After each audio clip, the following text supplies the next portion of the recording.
Good evening, ladies and gentlemen. So there have been substantial new developments in the epic saga of Gawker vs Hulk Hogan, and it would be totally remiss of me not to talk about them, and so here we are. So what has happened this time is that Gawker's tax returns that were admitted into evidence during the trial have been unsealed by the court, and so these are a matter of public knowledge now, and so we'll be going over these as well as exploring Gawker's corporate structure in a more general way, because of how little is actually known of Gawker's finances, and this is the first big leak in a while. This video is going to have comparatively few sources compared to my other videos, and it's not going to be that long either.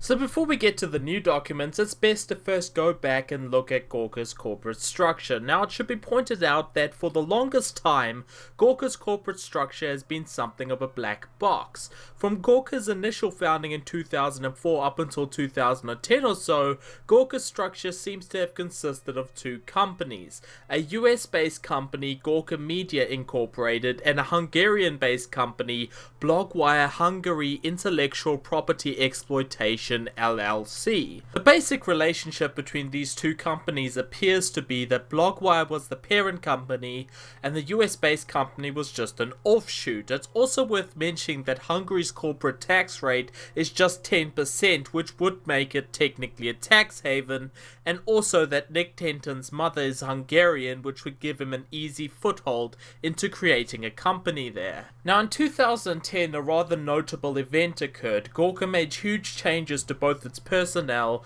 and its corporate structure. They created a new company, Gawker Media Group, based in noted tax haven the Cayman Islands, which assumed control of both the UK and Hungarian firms. All of these changes were laid down in a 6,000-word blog post by a Reuters blogger, Felix Salmon. Now, I'm going to go over all of the revelations and accusations in that original 2010 piece, because that's going to be a very good basis for understanding the way Gawker operates in the context of these new documents. Essentially, the thrust of what Gawker was being accused of here was creating a corporate structure which acted as a money funnel to move funds from the US out into Hungary, where they have to pay a hell of a lot less tax. And so really the key to their entire operation is this Hungarian subsidiary Blogwire, or as it is now known, Kinja KFT.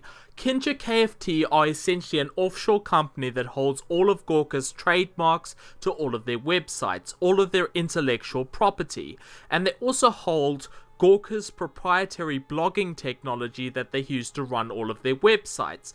Technology and intellectual property that Gawker licenses back from them. And so once again we have the old tax avoidance intellectual property setup going on here. Gawker doesn't have to pay tax on any of the money that it can safely take out of the US via this arrangement. Moreover, any money left in the US will be eaten up via expenses, such as paying staff, which would practically guarantee them a very, very low taxable profit in the US, and the payments to Blogwire would also be part of their tax deductions. And so that is basically the thrust of the allegations made by Salmon.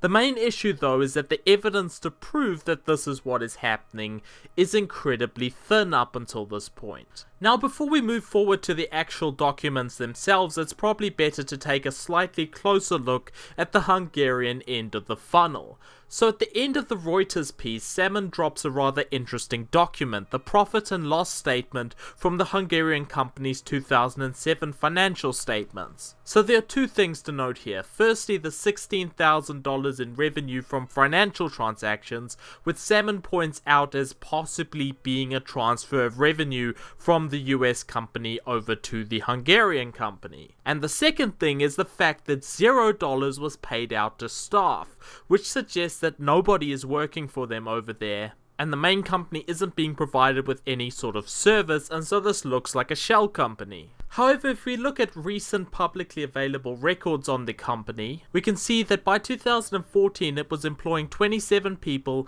and making sales in the $10 million range, which would put revenue per employee at almost $400,000, which puts it at the same level as tech giants like Samsung. So there is clearly something interesting going on here, but it's difficult to say exactly what. There are allegations of payments made between the US and Hungarian companies, but evidence of this occurring up until this point is pretty thin, and this is where the new documents come in. So in terms of the tax returns themselves, we have 3 documents leaked by Politico. Gawker's US tax returns for the financial years 2011, 2012 and 2013 respectively. Now, tax records are quite a valuable source of information in general, containing details about a firm or individual's income, expenses, assets, liabilities, financial instruments, directors and all sorts of other potentially valuable information. So the most logical way of breaking this down is going to be going through each of these documents year by year. Let's start with 2011. In 2011, tax records show that Gawker made $22.9 million in sales, but just $1.3 million in taxable income, leading to a $500,000-ish tax bill. This document also verifies that Gawker Media Group, the Cayman Islands-based company, owns 100% of the US-based Gawker Media Limited, and that Nick Denton is one of the firm's directors. In terms of expenses, there are really 2 that are worth taking note of. Firstly, the cost of staff, which is the firm's biggest expense at almost $8 million, and of course a service fee back to Blogwire totaling in at around $4 million.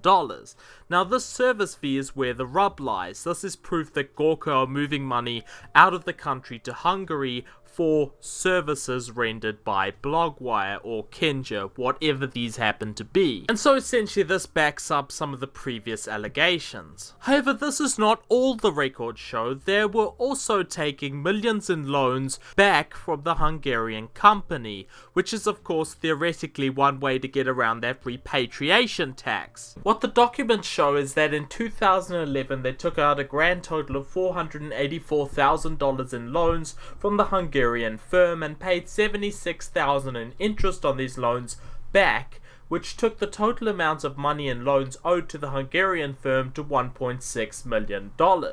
Furthermore, in 2012, tax records show that they made $25.5 million in sales revenue, and this resulted in a loss of $120,000 and so they didn't have to pay any corporate tax. Once again, salaries and wages were the largest expense, jumping up to $10 million, and they made another payment to Blogwire for licensing their IP, etc. for $4.6 million this time. In terms of the loan, they seem to have paid down some of the debt, taking the loan from $1.6 million in 2011 to $1.2 million in 2012. In 2013, things got much more interesting. Coming back from the loss they made in the previous year, they made $34 million in revenue, which resulted in a grand total of $805,000 in taxable income, which is a margin of just 2.6%, by the way. In terms of expenses, they paid out $12 million in salaries to staff, and the service fee to Blogwire jumped up to almost $7 million. The loan, on the other hand, also rocketed up to $4.5 million.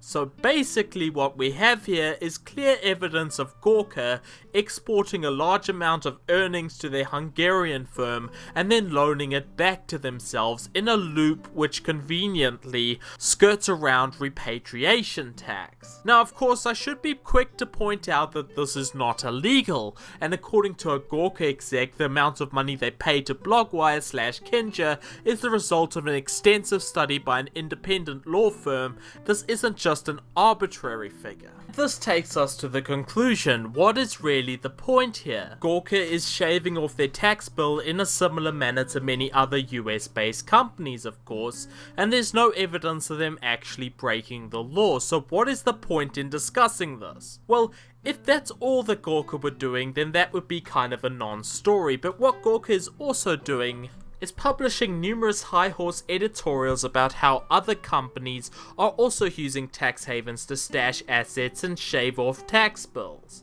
And as such, it should be up to the public to decide if this level of corporate grift from the media is something which they're going to tolerate. I've been Dangerous Analysis. Thank you to all of my patrons and subscribers, and as always, good night and good luck.